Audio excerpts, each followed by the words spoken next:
Our suffering is a mere branch compared to the entire forest, if I understood this correctly. Thank you. Yeah, I mean, that's interesting. I guess so. I guess you could say that what we experience as me and mine is usually, certainly as human beings, it's a very small part of the entirety of this universe. Um, it's a very, very small part. And I think that's really helpful to, yeah, to recognize that. Um, this sense of me and mine, it's like a tiny little bubble.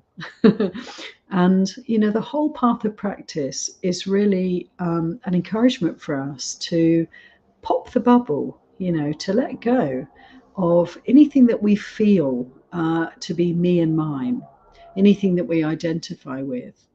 And in a way, yes. I mean, thank you for that, because the handful of leaves is what we can work with, what we can, uh, in a way, change for the better. The suffering that we can let go of is the suffering that we experience right here.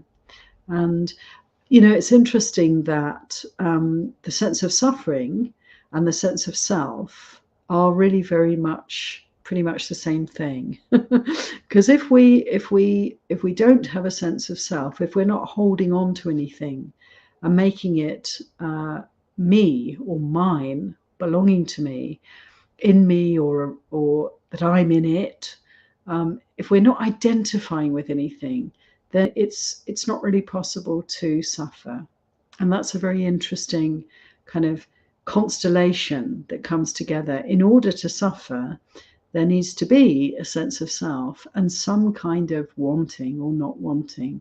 These things go together. So if you take away any of those three legs of this kind of tripod of suffering, suffering itself, the wanting, and the sense of self, then we can see the whole thing can collapse for us.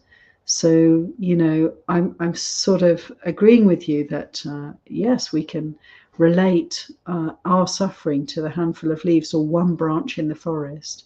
In the simile, the Buddha was really saying, this is the part of our world that we can really profitably focus on and give all our attention to is this aspect of suffering that we can experience, and to really investigate and explore that. This is the most important work that can be done.